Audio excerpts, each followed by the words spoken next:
அதுக்கு மேலே ஒரு 150 கிராம், 1 கிராம் அரிசிக்கு 1 கிலோ அரிசிக்கு 200 கிராம் வெங்காயம் பொரிச்சது 1 ஸ்பூன் எடுத்துருங்க. 1/2 ஸ்பூன் ஜீரகம், 1/2 ஸ்பூன் மிளகு, 2 ஸ்பூன் தயிர். நான் வந்து பெரிய ஸ்பூனால் 1 ஸ்பூன் தயிர், ஒரு பாதி எலுமிச்சம்பழம்,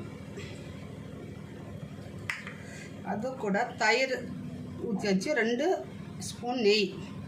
ஃபுல்லாக நெய்யிலே செய்யனா கூட நீங்கள் செஞ்சுக்கலாம். நான் 2 ஸ்பூன் நெய் ஊற்றிட்டு 2 ஸ்பூன் எண்ணெய் ஊற்ற போகிறேன், ரீஃபண்ட் ஆயில், கடலெண்ணெய்.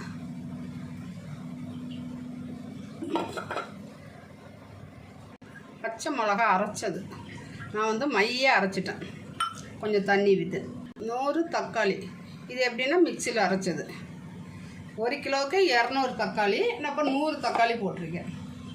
இதுக்கு வந்து காரம் ரொம்ப இருக்க வேண்டாம், மைலண்டாக இருந்தால் போதும்.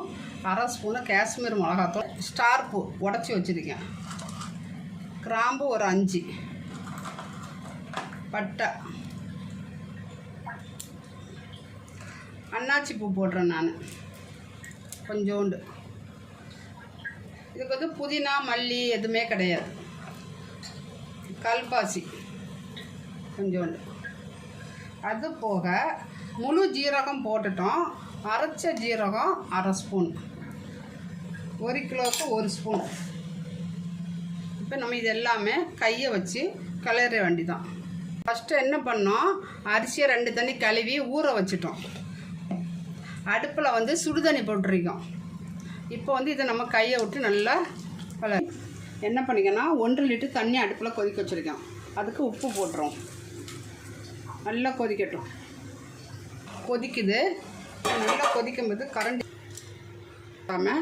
மிக்சியில் 2 பச்சை மிளகா தான் போட்டேன், காரம் ஜாஸ்தியாக வேண்டான்னு.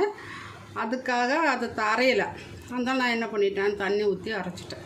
இப்போ நம்ம இதை எடுத்து சிக்கனில் கொட்டலாம். எவ்வளோ தண்ணி நிற்கிது பார்த்தீங்களா?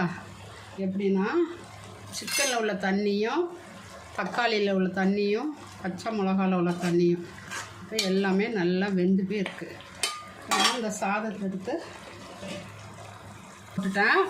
நீங்கள் என்னடா இஞ்சி பூண்டு போடலேன்னு நீங்கள் யோசிக்காதீங்க. சாதம் எப்படி மலர்ந்து வருது பார்த்தீங்களா? இன்னும் 10 நிமிஷம் அப்படி இருந்தால் போதும். சாதம் வெந்துருச்சு, முந்திரி போட்டிருக்கேன்.